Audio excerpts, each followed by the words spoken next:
Hi guys, ನಾನು ಇವತ್ತು ಮಂಡಕ್ಕಿ ಒಗ್ಗರಣೆ ಮಾಡ್ತೀನಿ ಅಥವಾ ಚುರ್ಮರಿ ಒಗ್ಗರಣೆ. ಅದಕ್ಕೆ ಬೇಕಾಗಿರುವ ಪದಾರ್ಥಗಳು ಚುರ್ಮರಿ. ನಾನು 4 ಲೀಟ್ರ್ ಅಷ್ಟು ತೊಗೊಂಡಿದ್ದೀನಿ.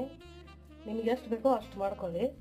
ಮೊದಲು ಒಂದು ಬಾಣಲೆ ನೀರು ತೊಗೊಂಡು ತೋಯಿಸ್ಬೇಕು. ಅವನ್ನ ಭಾಳ ಹೊತ್ತು ನೆನೆಸ್ಬಾರ್ದು. ಇವು ದಾವಣಗೆರೆ ಚುರ್ಮರಿ ತುಂಬ ಹೊತ್ತು ನೆನೆಸಿದ್ರೆ ಎಲ್ಲ ಮುದ್ದೆ ಆಗಿಬಿಡುತ್ತೆ. ಈ ರೀತಿ ತೋರಿಸ್ಬೇಕು.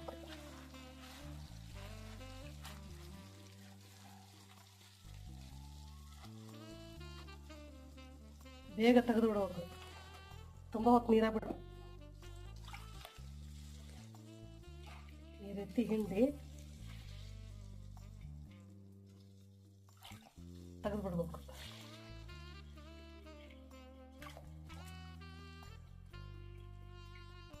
ಈಗ ಮಂಡಕ್ಕಿ ಸುಸ್ಲಕ್ಕ ನಾನು ಒಗ್ಗರಣೆ ಹಾಕ್ತಾ ಇದ್ದೀನಿ. ಮೊದಲು ಬಾಣಲೆ ಇಟ್ಟು ನಿಮಗೆ ಎಷ್ಟು ಬೇಕೋ ಅಷ್ಟು ಎಣ್ಣೆ ಹಾಕೊಳ್ಳಿ. ಒಂದು 4 ಸ್ಪೂನ್ ಹಾಕಿದ್ದೀನಿ ನಾನು.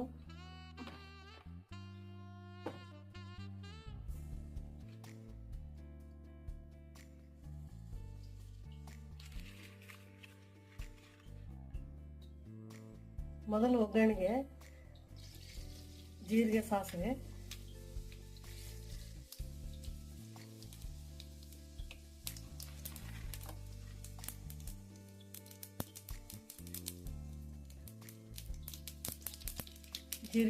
ಸಿಡಿದ ಮೇಲೆ ಕರಿಬೇವು,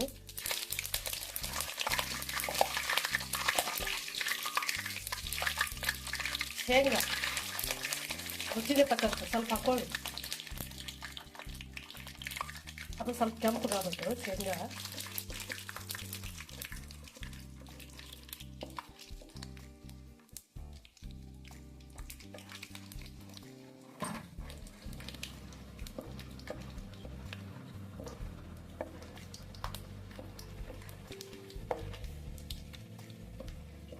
ಇವಾಗ ಶೇಂಗಾ ಕೆಂಪಗಾಗಿದೆ.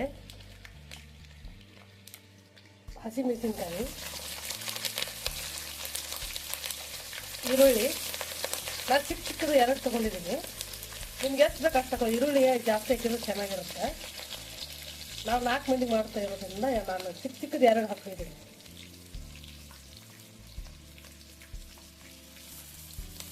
ಈರುಳ್ಳಿ ಕೆಂಪಗಾಲಿ.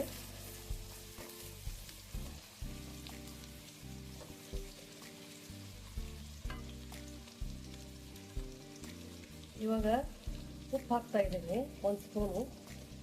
ಟೇಸ್ಟಿಗೆ ತಕ್ಕಂಗೆ ಹಾಕಿ ಉಪ್ಪು. ನಾನು ಎಲ್ಲದಕ್ಕೂ ಸೇರಿ ಹಾಕಿಬಿಟ್ಟಿದ್ದೀನಿ. ಇವಾಗ ಒಗ್ಗರಣೆಗೆ, ಮಂಡಕ್ಕಿಗೆ ಎಲ್ಲ ಸೇರಿ ಬೇಗ ಆಗುತ್ತೆ. ಈರುಳ್ಳಿ ಕಂದು ಬಣ್ಣ ಬರುತ್ತೆ ಬೇಗ ಉಪ್ಪು ಹಾಕಿದ್ರೆ.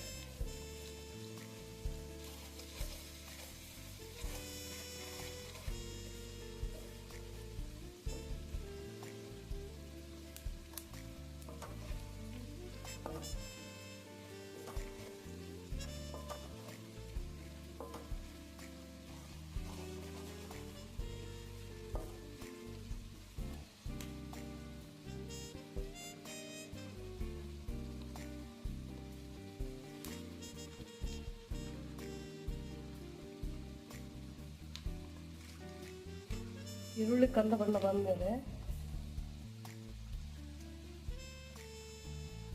ಅರಿಶಿನ ಪೌಡ್ರ್ ಹಾಕಿ 1 ಸ್ಪೂನು.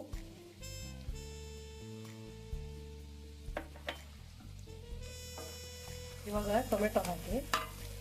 ನಾನು 1 ಟೊಮೆಟೊ ತೊಗೊಂಡಿದ್ದೀನಿ ದೊಡ್ಡದು. ಬೇಕಂದ್ರೆ ಹುಣಸೆಹಣ್ಣು ಹಾಕೊಳ್ಳಿ, ನಿಂಬೆಹಣ್ಣು ಹಾಕೊಳ್ಳಿ. ನಿಮ್ಮ ರುಚಿಗೆ ತಕ್ಕಂತೆ ಮಾಡ್ಕೊಳ್ಳಿ. ನಾನು ಮೇನ್ ತೋರಿಸ್ತಾ ಇದ್ದೀನಿ ಬೇಸಿಕ್.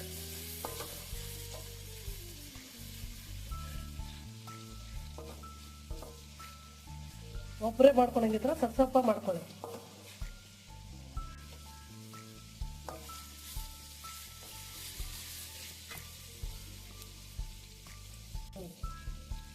ಇವಾಗ ಇದಕ್ಕೆ 1 ಸ್ಪೂನ್ ಸಕ್ಕರೆ ಹಾಕ್ತಾ ಇದ್ದೀನಿ. ನಿಮಗೆ ಬೇಕಾದರೆ ಹಾಕೊಳ್ಳಿ, ಇಲ್ಲಕಂದ್ರೆ ಸ್ಕಿಪ್ ಮಾಡಿ. ಇವಾಗ ಇದು ತೋಯಿಸಿದ ಮಂಡಕ್ಕಿ ಇದೆ ಅಲ್ವಾ, ಇದನ್ನು ಹಾಕ್ತೀನಿ ನೋಡಿ. ಇವಾಗ ಉದುರಾಗಿದೆ. ಆವಾಗ ತೋರಿಸಿ ಅವಾಗ ಒಗ್ಗರಣೆ ಮಾಡೋ ಮುಂದೆ ತೋರಿಸ್ಬೇಕು. ಅಂತ ಇಲ್ಲಕಂದ್ರೆ ಮೆತ್ತಗಾಗ್ಬಿಡ್ತಾವೆ ಜಾಸ್ತಿ.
ಕೊನೆಗೆ 1 ಸ್ಪೂನಷ್ಟು ಪುಟಾಣಿ ಪೌಡ್ರ್ ಹಾಕೊಳ್ಳಿ.